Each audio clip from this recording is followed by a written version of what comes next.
Hello and welcome to this edition of A Conversation With. I'm Jim Marshall of the New Bedford Cable Network, and joining us in studio today, Helena DaSilva Hughes, president of the Immigrants Assistance Center. She hasn't been on it a little bit, and I said it's time for you to come on, so thanks for joining us. Well, thank you for the invitation. Lots going on. First though, and I showed it to you off camera, the first thing, 40 years at the Immigrants Assistance Center. Yeah, February 27th, 1984. Holy cow. That's what I said. Has it flown by? Yes, it doesn't seem like the 40 years flown by. I guess when you really love what you do, it's not a job. It's actually, you feel like it becomes part of who you are and your mission. So my mission aligns perfectly with the mission of the Immigrants Assistance Center. And I think that's why I've been there for 40 years. And I really love what I do. I saw the pictures on the website. Very nice, very touching. And you know, when you think back to when you started to where it is now, a lot of things change, a lot of things stay the same. Exactly. But no, congratulations. That is a huge accomplishment. I want to touch base too right at the start. You've got the gala coming up next month, which is the biggest event for the center over the course of the year. Exactly. So it's May 10th, and it's going to take place at Kilburn Mills. And it's from 6 to 10. And yes, anyone who'd like tickets, we can look at our website, immigrantsassistancecenter.org, and you can go right in there and get tickets. Or if anybody wants to sponsor, we're also looking for sponsors for the event. That's a great opportunity for folks. You know, I wanted to ask you too, and I was telling you off camera, because I don't think a lot of people know the reach that the center has, where people are coming from, the communities that you serve. It's a lot. It's a lot. So, of course, our primary focus is New Bedford and the greater New Bedford area, but Bristol County, and also we get people from the Cape and Islands, and then we get calls from all over the United States, and we also have people that come in from Rhode Island to come for services. I'd say that because immigration is such a hot topic, I'm always getting calls from people asking me about immigration, misinformation that they heard, how they can become legal, and all that. So these calls come from all over the United States. Are there a lot of centers like yours in the state or in the area? Well, I think like the Immigrants Assistance Center, because we're a multi-services social service organization, multilingual, multi-service. I think exactly like ours, I don't think so. I don't know of anyone else. I think in Boston there are some. There is MAPS, which is the Massachusetts Alliance for Portuguese Speakers. They do they're a lot bigger than we are. But in our area, I don't think anyone does all the work that we do and reaches out to as many people as the Immigrants Assistance Center. So when you think back to the 40 years, I mean, this has been something that has grown over the years, and I want to touch on that, but it's sort of a niche, if you will, too, because there's nobody else doing it. Yes, and something like the name, like Immigrants Assistance Center. So I think when people Google immigrants, it comes up Immigrants Assistance Center. So I'd say that is, that is the reason probably we get so many calls from outside of our area and outside of Massachusetts. And with that, your staff has grown. Yes. For lack of a better word, the budget has grown to support it. Yeah. And that's pretty amazing when you think about it, because the need has not gone down. No, the need has not gone down, and throughout the years that I've been at the Immigrants Assistance Center. So I started in 1984, and I got hired as a secretary, and I got hired, I can say, was not my secretarial skills, it's because I could speak fluent Portuguese, and I already had a background in Spanish, but Portuguese was the main reason. And so because there was a huge influx of immigrants in our area that needed services, so that's when I started. So I worked there, and I was going to college at night because that was the only way I could afford it. So I was working at the center, going to school at night, and as I was going to school, I thought I was going to, at that time in the 80s was about computer programming. Right. So I started at college as a computer programmer, then I changed because that wasn't going to work. So I changed my major 3 times and finally graduated with a degree in business administration and a minor in law. Specifically, I also have a paralegal degree. So then I took over the organization in 1996. I was promoted to the executive director's position. Yeah. And what happened in 96? Immigration changed completely in 1996. So 1996 has a lot of symbols, not only my promotion to the executive director and what was happening with immigration, which changed completely in '96. So I just think that that was a huge influx too of people then wanting to become U.S. citizens. The amazing thing too about the center, and you were telling me off camera, is the number of languages that members of your staff speak to. There's not many. Well, there's not many that you don't have covered. Yes, so we have about, so it's interesting because I was actually trying to estimate exactly. Last time I checked was 7, but it might even be more. So there is Japanese, which is unheard. So there is fluent Japanese in our office, which did not even know. And there is French, there's German, there's Portuguese, there is Spanish, there is Cape Verdean Creole, and if I'm not mistaken, there's another language, an Arab language. Wow. I'll figure out. So it's very intentional too, because I really believe that it's very important that we represent the immigrant population Right. and that we serve, not only with the language, but also with the culture. Because anyone can learn how to speak a language, but to understand the culture Right. is really, really important. So when we hire people to be part of our team, I really look at the fact that I need to have people who look like the community, because then the trust factor is there. Well, and it couldn't have been more important, like you said, during COVID, for crying out loud, when you were talking about the vaccines and the care that people had to get. We never closed, the building was closed, but we never left the building. We were getting about 10,000 calls per month. We extended all our lines, and so we were only the only people that they would call, and there would be someone answering the phone. So we were helping people who had never applied for unemployment, and now they needed assistance. Our elders were being so isolated, and so there was just so much. So we needed to be there. So we never left the building. We weren't, our building was closed, but our staff stayed in the building. Yeah. And the need, like you said, has gone up. I'm curious, as you're looking at this right now, where you sit. A lot has changed, a lot stayed the same, but what is the biggest challenge that you're facing right now when it comes to immigration? Well, first of all, we've been talking about immigration or immigration reform for the past 30 years. And what I'm seeing that's very a challenge is that I keep seeing that immigration being such a hot topic during elections, and then once people get elected, that doesn't become a priority. And I'm seeing this again.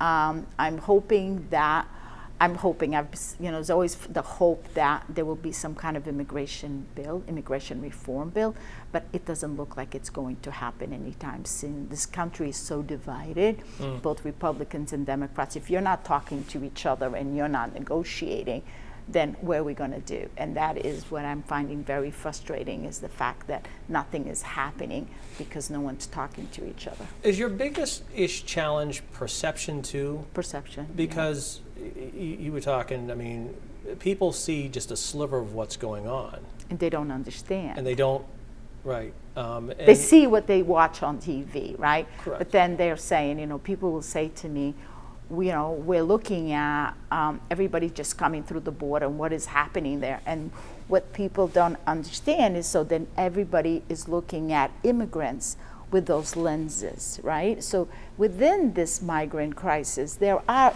immigrants who have been here, who are working, who are part of the American economy, and that is the vision that, and if you look at all of the Fortune 500 companies that was started by immigrants. So to me, it's really important that connect the economy with the immigrant population and what immigrants contribute. But then there's this other side that people are constantly seeing it as the migrants are coming through the border, which to me right now, the whole system is broken and we need to start from scratch. Is it different from what you experienced as growing up as a kid and when you came over? Is it easier? Is it harder? Is it there's just well, first of all, no rules, it seems? Or that's what people will say. It used to be a lot tougher. It used to be a lot tougher. So I'm going to use myself as an example. My father came in 1969. He had a family petition. His sister was married to a U.S. citizen. She petitioned for my father because my father had the most kids. I'm one of 7. And so when my dad waited and went through You had to have your shots. You had to have a criminal background check, and there's a whole vetted system that takes place before you allowed in to come into the before you get your visa to come into the United States. And once you arrived in the United States, they'd give you a green card right at that time. It was green at the airport at Logan, right? And so then my dad came, got his green card, worked double shift at Chamberlain's, and worked nights, and then was able to make enough money to petition for his my mom and her seven kids. So that was the process that a lot of family reunification that happened was through family that people were arriving. What we started to see for many years now are people that are coming through the border, and they're coming through the border because of political reasons, and many times they're fleeing violence in their own countries. So that population, as they are arriving, many of them might be eligible for some kind of immigration relief, right? So, but the problem is the process takes so long for them to apply for asylum, and the majority of asylum cases don't get approved. But at least if you're in the process of getting an asylum, you at least get a working permit, which means you're allowed to work in the United States legally, deductions and all that, but then you have to renew every 2 years. Has the border always been an issue like this? Because I don't remember it being... Never. It's gotten out of hand. It was never an issue like this. It certainly wasn't like that in the 90s, as I recall. And I would say within the past year, maybe a year and a half, maybe two, is when we are seeing, like, you see it, right? Everybody's coming in, and the caravans are just right through Mexico. Yeah. From Central America. Yeah, and what we're seeing is, first we would see a lot of majority of the people who were coming in were from Central America. Now we're seeing from all different countries. We're seeing from China. We're seeing everyone's just coming in through the border, and we're seeing Brazilians coming in through the border too, because they're not being allowed as coming in as visitors, so they are coming in through the border with other countries. So everybody's coming in through the border now because there's no way any other way that they can enter the United States. So, and I go back to, I guess, your challenges. As you said before, you have immigrants here in the city who've been here, who've worked, who've raised families, but people aren't. People are associating everybody in one lump sum. And that's so unfair. And as you said, there's immigrants and there's migrants. And there's a difference. And there's a difference. And I don't think people know that. Yeah, so migrants come because they're looking for work and working for a better life. Immigrants come to find a permanent home. So that is very, for the average person who doesn't really understand immigration, it's very misleading. And so that's the problem. And even when people say migrants, people say, oh, immigrants. And then there's a very slight difference. But the problem is that everybody gets put into the same category. And that is really unfair, because we do have immigrants who've become U.S. citizens. So I'm a U.S. citizen. And you just had it's ironic. You just had the naturalization ceremony a couple weeks ago that we covered, and you look at the people who've become citizens, and they had to work for it. The smiles on their face. You don't become a citizen until you get a green card, right? And then after you get a green card and you're a green card holder, then you can apply for citizenship within 5 years. But you have to take a test in English. You have to have this huge application. It is like, I don't know, over 52 questions if I'm not asked. It's basically they want to know everything that has happened since you've been here in the United States. They ask a lot of personal questions, and then you go and have your fingerprints done. And once your fingerprints, you go through three FBI checks. So you are really vetted, and the only people that become citizens are people who have green card holders and have gone through this vetting process that I just mentioned. And $750, they're going up again on April 1st. Well, you had mentioned that. You folks do offer the citizenship clinics. I know you're having one soon before it goes up, but that's something you do on a regular basis. Yeah. So citizenship, we actually fill out citizenship applications every day.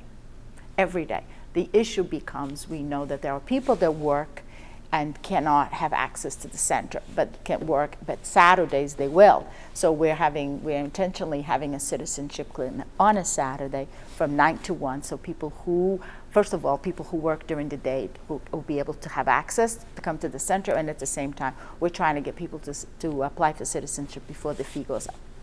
Ideally, another issue that it seems to be a struggle right now is housing. Yes. Whether they're migrants or immigrants, I mean, just housing in general is a huge issue right Yeah, now. everybody had with this housing is a huge issue. I mean, I'd say I think we all know the story. During COVID, now a lot of their homes got sold, and now we have people from outside who are buying these houses for a lot more money. And the first thing they do is they raise the rents. Yeah. People cannot afford it. I don't think people can get an apartment for less than $1,200, $1,300. And I think people are now making the income they cannot afford. And so people are doubling up. They're moving in with families, and unfortunately, some people are sleeping in cars. And so it's really sad. This is for our general population that has been You're right. here. This isn't just So, an immigration yeah. issue. This is Yeah. an everybody issue. An everybody issue, and then what happens a lot is that, you know, as the migrant crises are happening, is that hotels and motels are being utilized as shelters for migrants. And so people reach out to me and say, that's very unfair, Helena, because all of these people, there are people here who need a home, who are homeless, and now our migrants are skipping the line. This is what they're Right, telling me. and they'll say it's taxpayer money. Exactly, and it's taxpayer money. And that to me is I absolutely agree with you. But at the same time, when you meet with these migrant families and you hear about what it took for them to get here, and we're going to use Haiti as an example, right? A lot of the Haitian families that we went in Taunton, and we worked with them in Fairhaven and also in Dartmouth. One of the things, and our role is important to specify that our role was, as we went in and interviewed these families, was looking at their immigration paperwork. So as they were coming in, they were handed a folder with all kinds of immigration paperwork and dates where they needed to appear in immigration, right? And if they didn't appear, then deportation. So it's really important that we are able to look at that immigration paperwork and upload it to make sure that they weren't missing any dates or anything, and making sure the venues were correct. That was our role as going into Taunton, Fairhaven, and Dartmouth. Of course, some of these families have moved out. The families have moved out in Fairhaven and Dartmouth. We're finding some of them are in Rainham now. But the thing is that it gives people really, especially during the fact that we have sort of a housing issue in our area, the fact that now these migrants are being put, which is something totally different, right? Yeah. After my 40 years at the Immigrants Assistance Center, I had never heard of hotels being utilized as shelters specifically for the migrants that were arriving. And the governor and the mayor of Boston, they just opened a shelter up in the Port District. The Seaport and District. some families are staying on at Logan yeah, they're trying to alleviate Terminal that E. and put them in the shelter, and it comes down to, I guess, and we were talking to Chris Hendricks, the Rep Hendricks, about just the budget. I mean, it's going to take $1 million, or it's going to be more than what they anticipate, $1 billion, I guess, to fund to shelter everybody, and it's unsustainable the way it's going right now. Exactly, and why? Why? Because the system is broken. Why? Because now that, we heard that there was a bill that the Republicans stopped because they did not want. It seems like no one wants.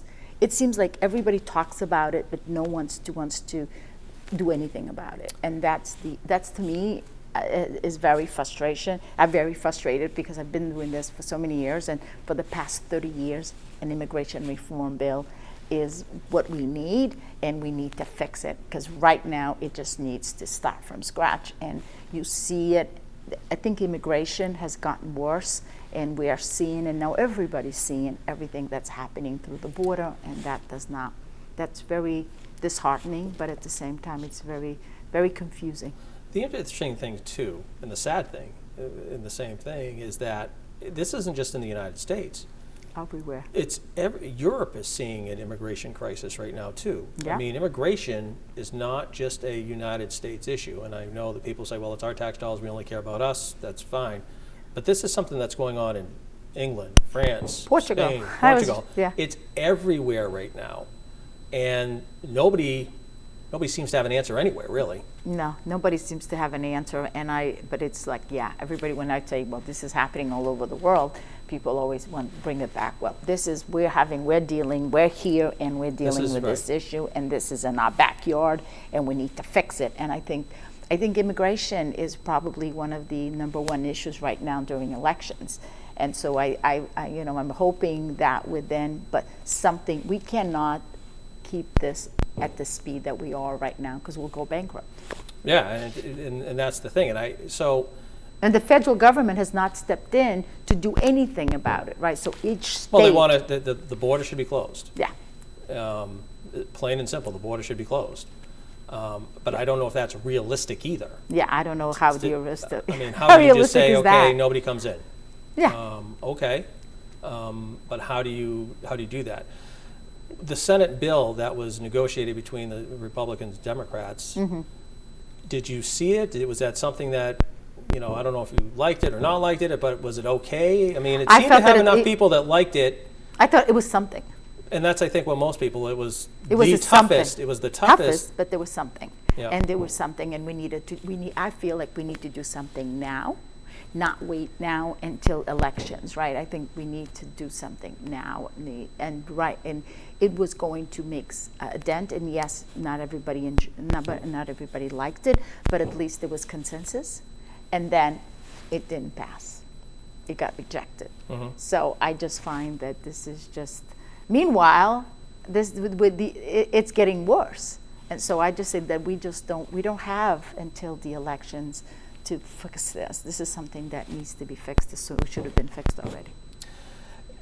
Does it concern you too that we're not looking at, for lack of a better word, the problem? I mean, if this is a worldwide problem and people are leaving other countries to go to, and again, I get it. They're coming to the United States. We don't care about anything else, but we're not really looking at the problem. Because the problem in their countries, right? So correct. Exactly. And I think what we look at, and we can utilize Guatemala as an example, right?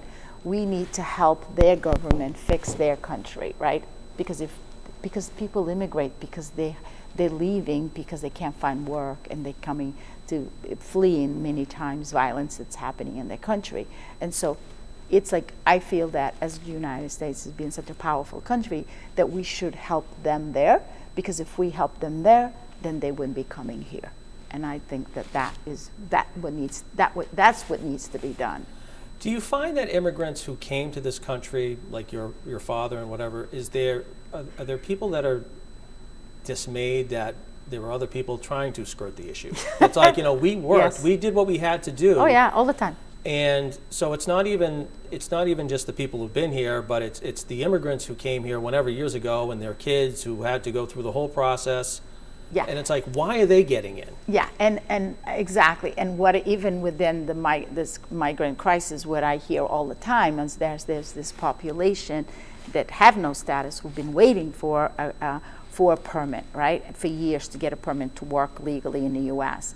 Meanwhile, migrants are coming in, they're being put in shelters, and then they're also speeding up, right? Their USCIS is working with the government with Governor Healy, really to speed up the working permit. So I've never heard of anybody getting a working permit within 30 days, but USCIS now is really speeding up the working permits for the migrants, right? So what we're doing is, again, now they're getting on, they're saying, why is it that they're speeding up them, and we've been here applying to getting a working permit, and we've been left behind. So even within this population, there's a division. Never mind people who came like myself as an immigrant, became U.S. citizens, immigrants who are now U.S. citizens. I actually find it interesting is that immigrants that become U.S. citizens there's a division that will say to me, well, we came the right way, we are paying taxes, we became U.S. citizens, we contribute to this country,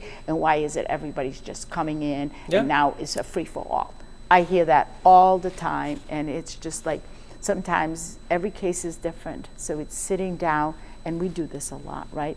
Sitting down with these families and really figuring out what happened. What happened? Because sometimes we're very similar. I think we all want what's best for our children, and we always want a better life. So the people are coming in because they want to give a better life. They are fleeing prosecution, whatever's happening in their country, violence and everything. So I always put myself in their position. And as a parent, if I lived in these countries and I having a daughter, would I try to leave that country to protect my daughter?